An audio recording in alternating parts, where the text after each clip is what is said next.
It was just past dawn when 8-year-old Sophie heard it, a cry so haunting, it sliced through the silence like a scream in the dark. It wasn't the whimper of a dog, or the call of a bird. It was deeper, rawer, almost human. Sophie froze on the porch of her grandparents' cabin, her small hands clutching the porch railing. The air was cold with the bite of late autumn, but her heart beat hotter with every second. The sound came again, closer this time.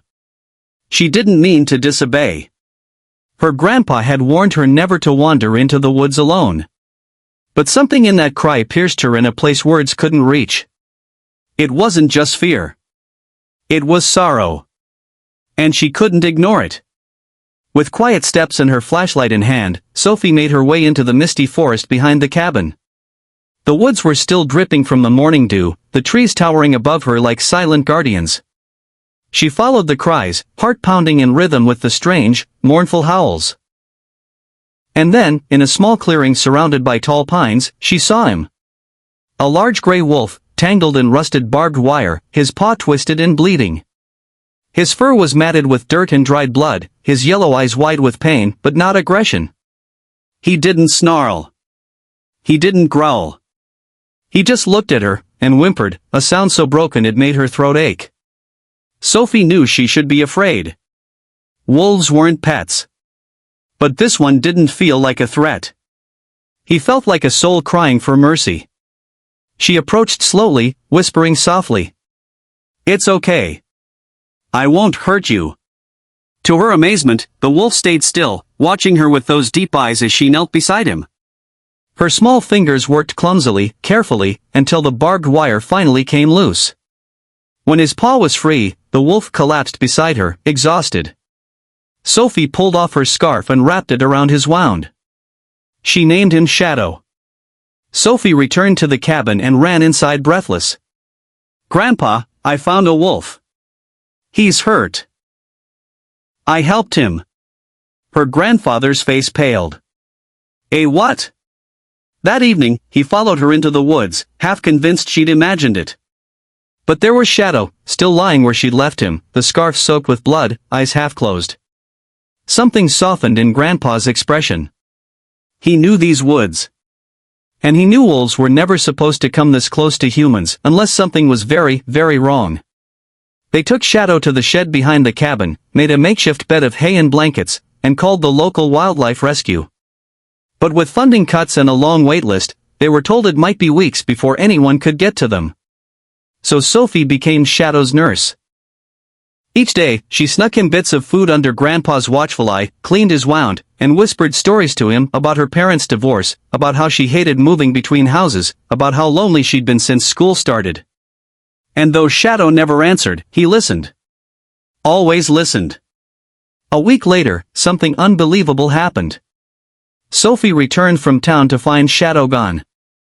Panicked, she ran into the woods, screaming his name, tears streaming down her face. But just as she reached the edge of the clearing, she stopped. There he was. Not alone. 3 pups, tiny, trembling, and barely old enough to walk, peeked out from beneath a log. Shadow stood guard over them, limping but proud, and when he saw her, he gave a low, soft bark. The crying that had led Sophie to him wasn't just his pain. It was a father's desperate plea to save his children. Sophie collapsed to her knees, sobbing. "You weren't asking for help for you," she whispered. "You were trying to save them." They brought the pups back to the shed. Sophie and her grandfather built a small pen for them, cared for them, loved them. And slowly, over the weeks that followed, the small pack began to heal physically, emotionally, spiritually. When the wildlife rescue team finally arrived, they were stunned by what they found, a wolf pack so bonded to a human child it defied logic. The director, a soft-spoken woman named Marla, knelt beside Sophie. "We can take them to a sanctuary," she said gently. "They'll be safe. They'll be protected. But you should know. Shadow may not want to go." Sophie looked at her best friend, the wolf who had trusted her when the world had given him every reason not to. She nodded slowly. "He belongs in the wild. But can I say goodbye?" She walked up to Shadow and wrapped her arms around his neck. "You saved them, Shadow. And you saved me too. That was the last time she saw him. Years passed. Sophie grew older. The world got louder. Harder. But she never forgot the wolf who cried for help and taught her what it meant to listen. She went on to study wildlife biology, working with animal rescue teams across the country. Every lecture she gave, every child she taught, every life she helped save traced back to that one morning in the woods when she followed a cry no one else could hear. One day, as an adult, she returned to her grandparents' old cabin. The woods were the same. The wind still whispered through the trees. And then, she heard it. A soft howl in the distance. Not a cry for help. But a thank you message. This story is about compassion, trust, and the invisible thread that connects all living things. Sometimes, the ones we fear are the ones who need us most. And sometimes, the smallest heart, like that of a little girl, can change the course of not just one life, but an entire world. When we stop to listen, to care, and to act with love, we become part of something greater.